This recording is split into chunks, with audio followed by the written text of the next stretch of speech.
Ano? Mayong gabi ko. And anyway, so praise God. And before ko ato sa exhortation sa Word of God, I would like to welcome everyone. Kailangan ko na kagabion natin mga first-timers, no? Kailangan, naka-attend. Kaya nga gabi. So, atong pagpangan ang Diyos sa ilang mga tinabuhi. So, thank you for coming, mga sir. No, salamat kaayo for giving your time karon nga kagabihon. Okay, so mga ato sa taas sa pagbasa sa pulong sa Ginoo and para na ay participation ng matag usa. Ato ni siya puli-pulihan ang basa ang verse. There are 16 verses na ato ang basahon ron, mag-Bible reading sa ta. And first nga verse 1 ang mga kalakinan, verse 2 mga babae, 3 laki. Hangtod nga mahuman na to ang tanan nga verses. I mean from verses 1 to 16 of Acts chapter 12. So, are you ready? Yes. Are we both ready? Yes. Amen. Sige, Acts chapter 12, verse 1. Sige, pwede magbasahon sa mga lalaki? Ready, go. Now about the time Herod, the king stripped out his son, thrust him from the church. Verse 2. Then he killed James, the brothers of John, with his sword. And because he saw that the place the Jews, he proceeded Peter also. Now it was during the days of Anvil. Sige, verse, otro lagi, kanang with light food, uy. Sige, verse 3, and go. And because he saw that it pleased the Jews, he proceeded further to seize Peter also. Now it was during the days of unleavened bread. Next verse.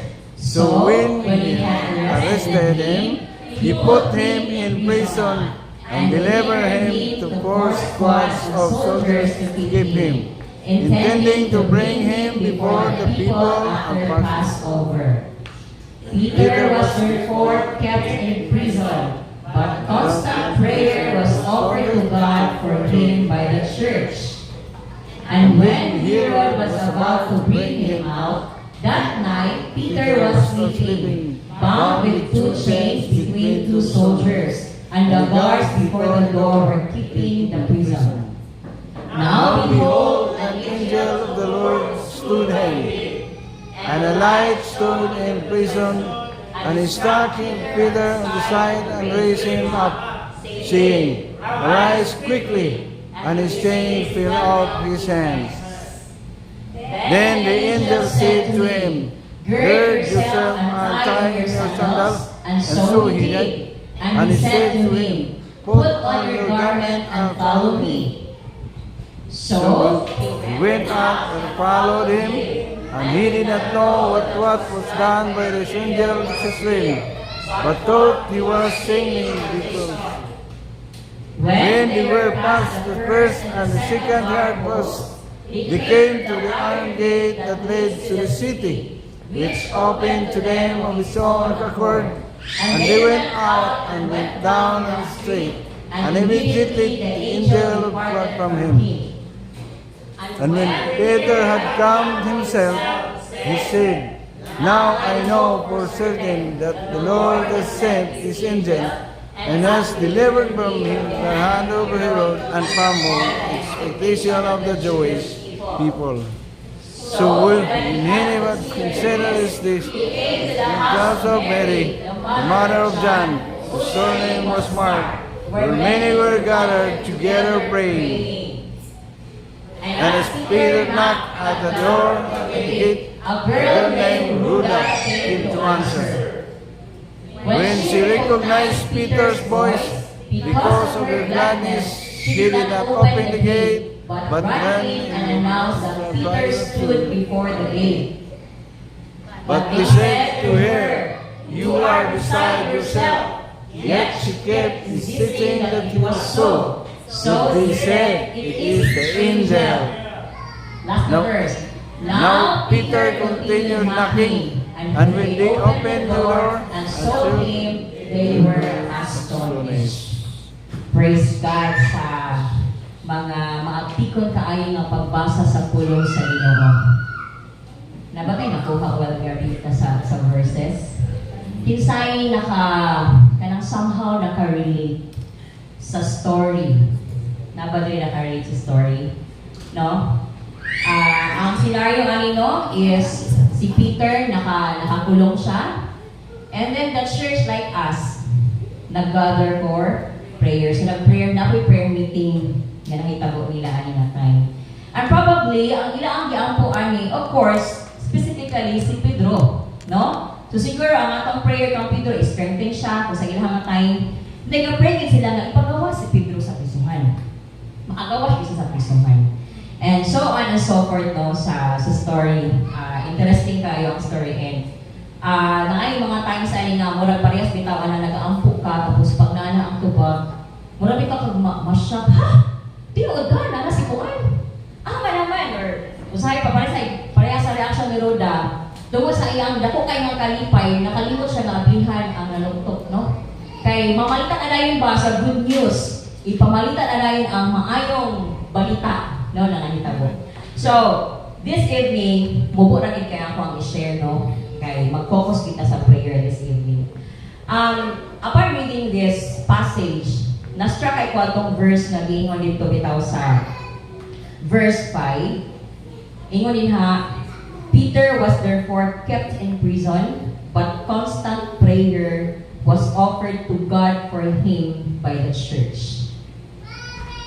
Constant prayer was offered to God for him by the church. So, wala na ko slice na na-prepare.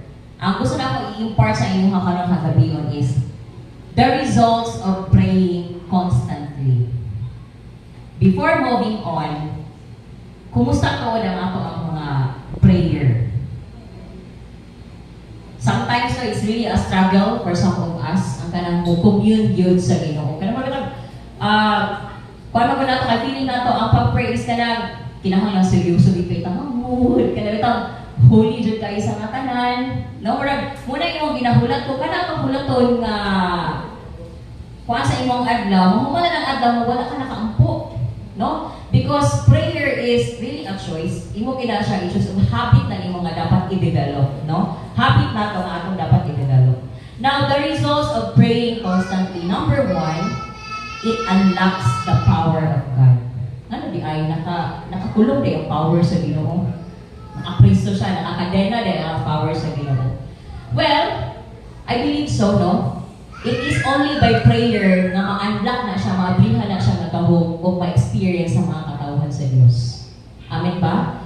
And, bubitaw na nga, I believe every churches, no? Every Bible-believing churches, na may ginatawag ng prayer meeting.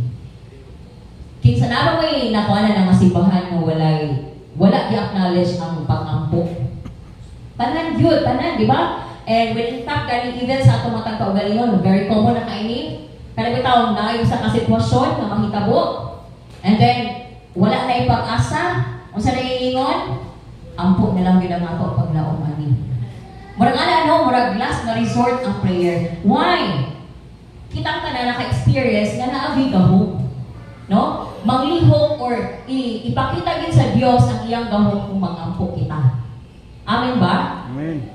So, di na ako usap-usahon ang ato mga experiences nga napamatuod nga ato yung na-experience ang gahom sa Ginoo sa ato ang kinabuhi sa iyang nagkampo. Daghan na kaayo, no? Too many to mention ang mga gipangbuhat sa Lord sa atong kinabuhi. So, that is number 1. Kung constant ka prayer, kanitong dili ka mundang, dili ka makapuyan, dili ka matapos sa pag-ampo, pagdamit sa Ginoo, it unlocks the power of God. Ma-unlock ang gahom. And we are praying, di ba, nga Lord, kinahanglan din ako imong gahom karon nga ikaw ipa-experience sa ako ang imong power. Na rin sikreto ang na constant na prayer.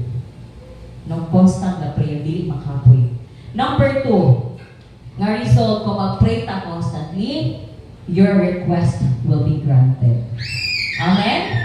Ang imo ang request, mag-grant gina sa Lord. Nalang ko usa ka story no nga based on our experience. I don't know if kailan mo aning ang uban kailan sa inyong mga gitawag nga prutas na kulo. Ilang mo kulo no?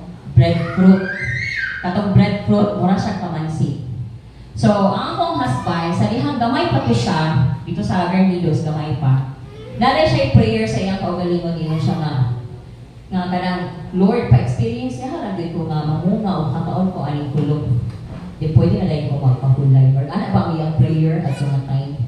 Dobi karon kay nahitabo mang yun nga namunga na gid ang kulog. And some of us naka-experience nga nakakaon sa iyang bunga. No, for how many Sundays or weeks na naato siya.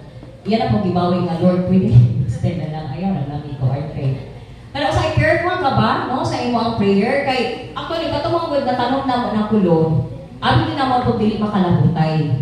Kaka-remember ka to, Pastor, na gina-invade ko sa likod. Katong naapay mga tao ga-invade sa likod sa among area, gitapna nila o mga mais, gusto ko rin ito lang. Then ang among kulo, sige po ka ng murag, at risk siya. At risk yung life ba? Then ako yung sabi ka, batay lang din mo nga, makuha na ang mga kulo, ang mura na ba lang ipangayo, talagsa naman ang mga tao similya. Naay ka ng tension, nga nahitabo at tumatay. So, tungod man, gibalin ang kulo, kulo na ang story, gibalin ang kulo na siya dito sa pinakalikod, doon na siya sa creek. And glory to God, namumunga siya ng marami and we're enjoying. Sa akong pointo, kaya bitaw mo, salihan mo ang po ka mga ka sa Ginoo, be careful because mo answer with the Lord. Di ba? Your request will be granted. Simple na ito siya nga illustration, pero diyan ako makita ngayon siya na, amazing gini kay Ginoo ba? Yes, amazing gini kay Ginoo. Why? Ang pinakasekreto niyo is, ang pinakasekreto nga gusto sa Lord nga buhaton sa iyang mga kaanakan, which is ang mag-ampo gibuhat nato. That is why, even Kalinga Church, with all of my heart, dako kay mong pagtuuno nga, sigitan ampo, nga makalingkawas kita, anak. Amen? Wala pa'y nag-doubt, anak nga, imposible naman ito ko. I just hope na walay, bisa ko sa ato adili nga nag-doubt na buhaton na sa Lord sa ato. We do not know kasi kaya na buhaton sa Ginoo. Because number 3, ang constant na prayer, it amazes you and the people surrounding you. Ang constant na prayer, maka-amaze, maka-astonish, makamangha. Mamangha gid ka sa pagtubag sa Ginoo.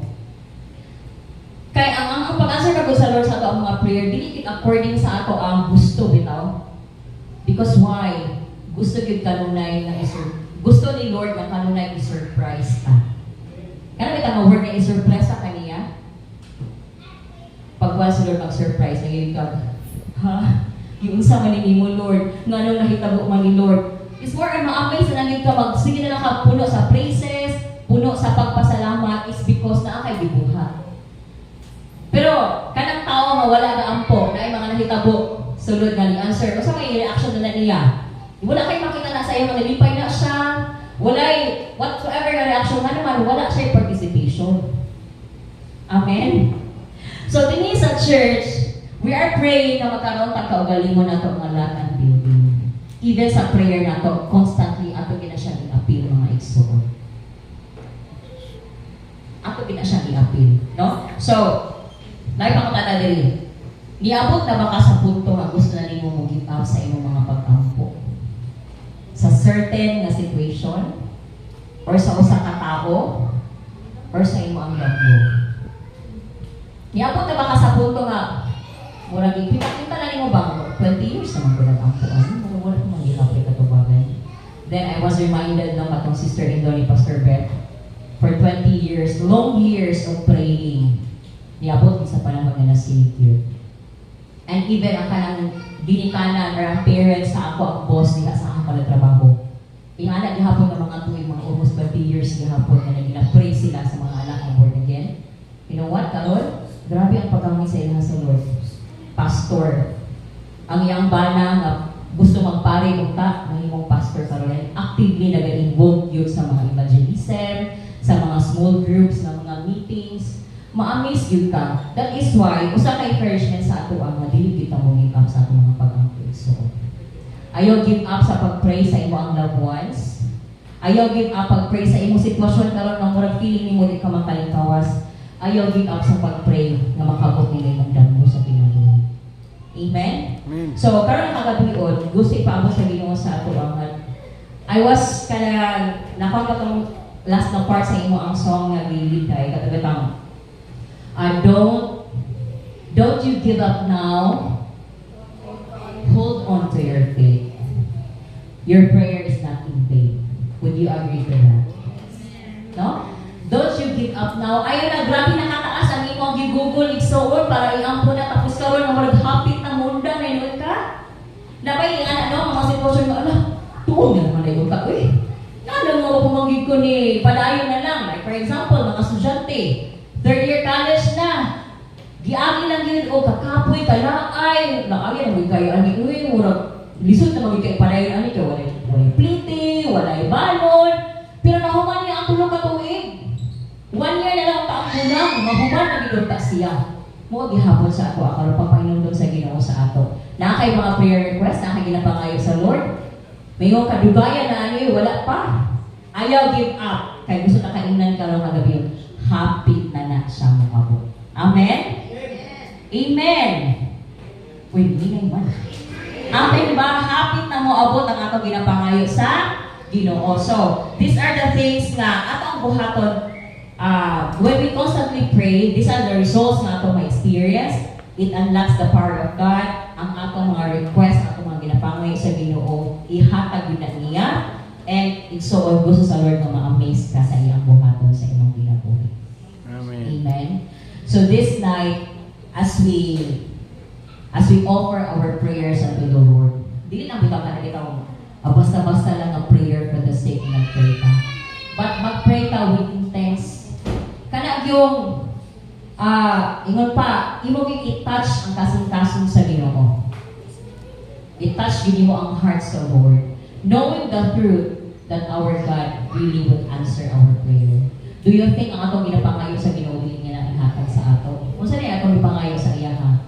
Dili pa din according sa iyang will. I believe no, kabubuton sa Lord na magkaroon pa ka na building. Kabubuton sa Ginoo nga ma-save ang imong loved ones. Kabubuton sa Lord na maka-experience ng abundant na life. Kabubuton sa Lord na ang imong tibok ng family, mga lagad diha sa Ginoo. Then why stop praying for them? Kita mo undang. Kita mo undang mag-ampo sa ilang maski pag-abot ng tagkakapoy. Amen ba? So siguro, before mo ato si Ate Jenny sa mga prayers, katulad ang last part na song, katong sa Quran. We will sing that kaninga song, kaning last na part. And diha sulod sa imong kasing-kasing, ikaw mismo i-convince mo kaugaling nga hindi ka mo give up. No, ayaw yun i-give up, ayaw pag-give up kung unsa man ang naa nakakaroon, no, ginalig sa Ginoo sa imong pag-ampo. Tungod lang kay ikapoy ka, tungod lang kay dilaay ka, tungod lang kay naalay sitwasyon nga nakita ko sa imong pamilya nga murag libarag na ka. Now please, manghangyo ko sa matag usa. This is not the time to give up, mga igsoon. Daghan na kayo mga panghitabo sa ato ang palibot nga magpahinumdom sa ato ang all the more ka will draw near sa Lord. All the more ka nga mag-strengthen, ang imong pagtuo diha sa Lord, diha sa Ginoo. I-strengthen ang imo ang faith, ingon pa. It is a brand new day nga gihatag sa Ginoo sa ato, no? And whatever prayer request kay mo ang lift up sa Lord karon, dili na siya mahimong in vain. Check your motives so on. Sa mga gili mo motibo sa dihang mo ang ka, sa dihang mo communicate ka sa Lord.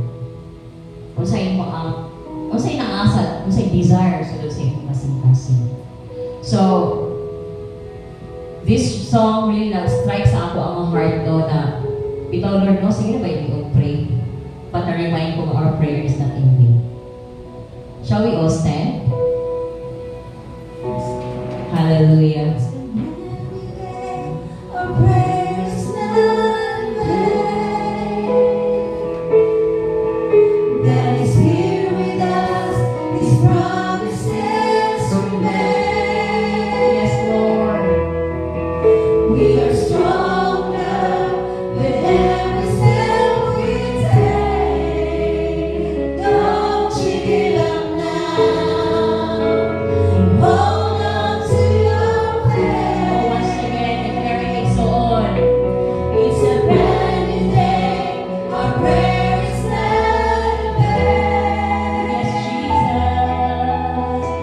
is here with us, His promises remain.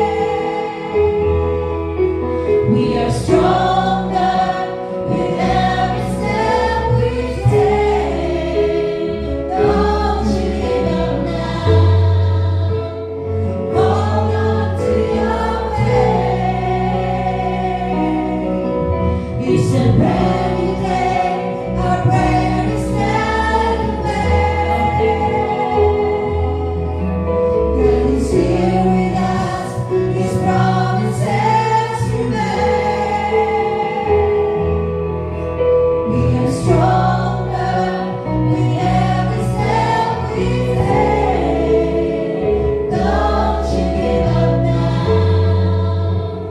Hold on to your faith. Oh yes, Lord. This is our commitment karang kagabi o Ginoo. Situations in our surroundings may lead us to give up. But Lord, you have reminded us to constantly pray. Dili gyud nimo undang sa pagdamog kanimo. Dili mo undang sa pagtawag kanimo. Dili mo undang o Dios nga mosalig sa imo. Lord, we know for a fact, oh Lord, that you want to do miracles sa among kinabuhi. And tonight, Lord God, it is my prayer that every one of us, everyone in this room, even sa mga pag-ampo, maka-experience yun, Lord, sa imong pagpamuhat. Lord, nakakaibang umon, sulod sa mga kasing-kasing, nakakaibang tawon ng mga kabug-apol, Ginoo, that sometimes nag-motivate or nag-lead sa amo to stop praying for that certain dream, certain thing, certain person, oh God. But tonight, you have reminded us, Lord, that if we constantly pray, it unlocks the power of God. Our prayer request, our request will be granted. And you will amaze us, Lord, the way ni mo ito pa ang among mga prayers. Father, tonight, ang mga pag-ampo na among kasing-kasing, truly naka-insyon diya sa imuha. We will pray tonight like never before ng mga pag-ampo, Lord.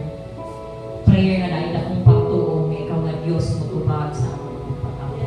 So thank you, Lord, for your word. Thank you, O God, na imo kaming i-remind na makakapingon. We just commit to you our lives tonight and allow us to be ready, Lord God, sa pagdawat, sa tubag sa among mga pag-ampo. We praise you, Lord. We thank you. We magnify you. In Jesus' name, amen. Let us continue in the presence of the Lord.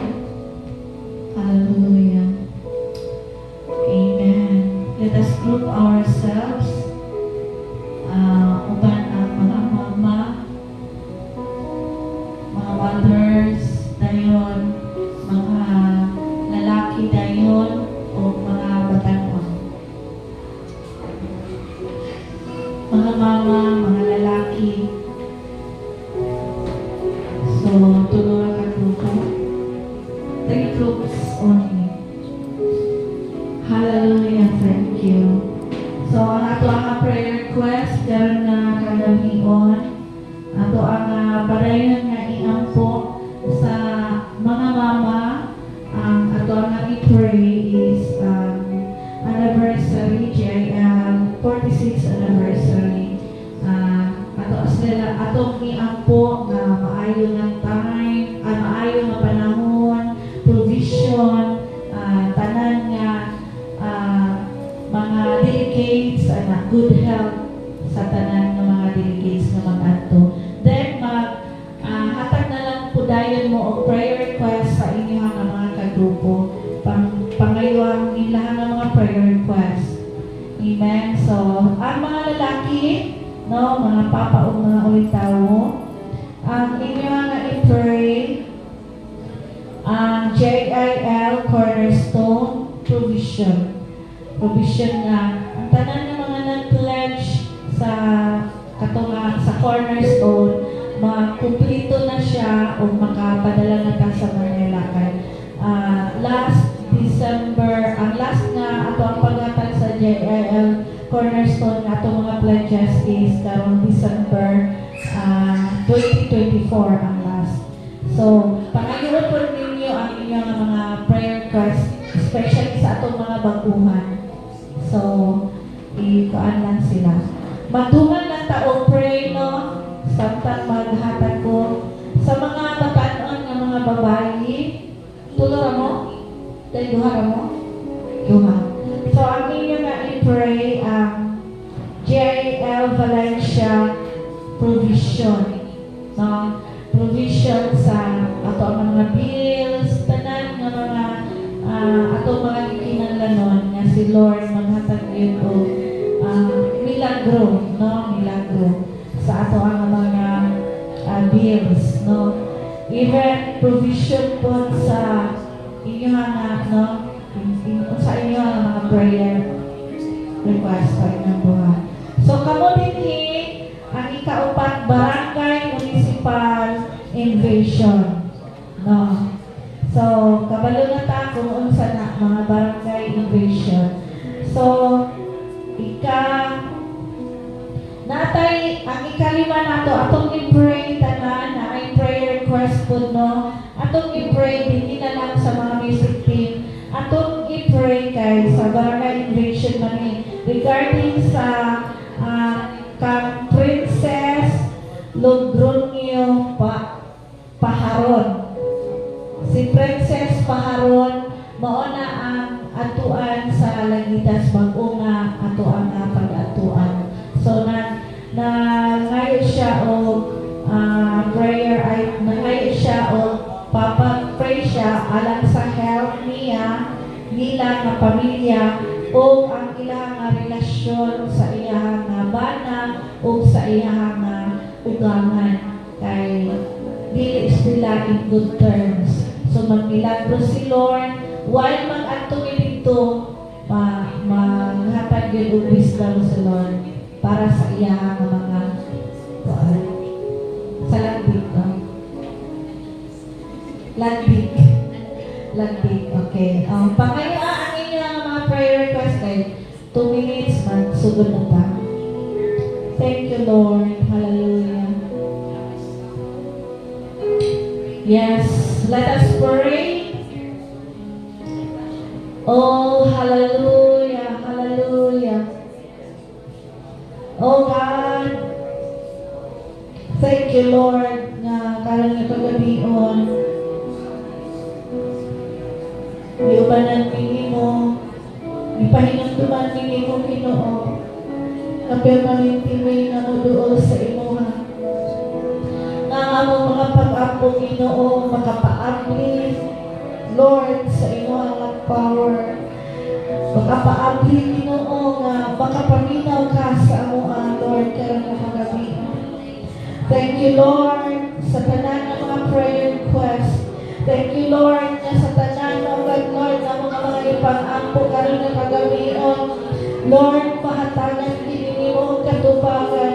Salamat kayo, Ginoo, na sa pagpadayon namo, sa pagpangayo namo, Ginoo, sa mga pag-ampo. Lord, makahatag kini, O God. Lord, it amazes us, O God, Lord, nga imo nga gitubag ang mga pag-ampo. Usa, Ginoo, karon nga kagabion, padayon may nga mag-ampo, Lord, even sa maabot nga anniversary ka, sa 46th anniversary dito sa Manila, Lord, na pag-i-health, O God. Salamat kaayo sa provision. Thank you for good weather, anak na tayo, O God. Even at tanan ng mga delegates, O God, ikaw, O Diyos, maghahatag, O Lord, maayo nga paglawas. Salamat kaayo, Ginoo, sa good health sa matag usa. Even ang pagaynon nga pastors conference, O God. Thank you, Lord, nga ikaw yun nga mag-provide sa tanan ng mga gikinahanglan sa mga pastors. Let it be, O God, the unity, O God, na ilang mga pagaynon, Lord, nga pagamitingan, O God. Salamat kayo nga ikaw mag-iuban. Even, O God, our spiritual leader, Lord, si Lord, Brother Eddie, Bishop Eddie Villanueva, O God. Salamat sa iyo na life, inubanan sa iyo ng mga kaanak tanan sa iyang mga nagasurong sa iya, O Diyos, sa naman na continue ka na maghatag kanila, Lord, ng protection, maghatag kanila, Lord, of wisdom, knowledge, regarding sa pag-lead sa imong mga katawhan, Ginoo. Sa naman, Lord, na continue ka na maging uban sa matag usa, even, O God, ikaw mag-provide sa tanan na mga giginala ng Ginoo. Lord, nasayon din na ikaw yun ang Diyos, Lord, na maghatag ng milagro ni tanan. Lord, salamat na imong nga pag-answer, imong i-answer ang among mga pag-ampo, Ginoo. Even ang imong mga katanguhan, Lord, na mag-invade, O God, Lord, sa municipality, mga probinsya, O God, Lord, sa mga barangay, O God, Lord, na among mga pag-antuman. Lord, tutuli ang among mga tiin. Lord, giyahi kami, Ginoo, kung asa dapitan, O Diyos, ang imo, O God, Lord, na pag-antuman. Even, Lord, ang mga family, Lord, na among pag-antuman. Let us be, O God, Lord, na mamahimo sila nga open sa imo nga pulong. Lord, open, O God, Lord, na mamahimo na magkaroon of life group, O God. Lord, sa tanan na di mo mga katanguhan, Lord, na nag-desire, O God, Lord, na daghan pa nga ang mga Diyos na ma-spread ang iyong mga gospel, O God. Salamat sa provision niyo, O God, Lord, sa Pastor Beth, O God, Lord, sa umaabot niyo ang paglarga. Salamat kaayo, Ginoo, nga ikaw mag-ikuban kaniya. Even, Lord, maghiya sa tanan niya mga pagkahimuon. Lord, ang Pastor Wayne, O God. Lord, thank you for good health. Thank you, Lord, Ginoo, Diyos na i-provide ang iya ang mga gikinanglanon. Lord, salamat na ang pabon o ang grasya o ang mercy o ang pag-iguban kang Pastor Wayne o kang Pastor Beth.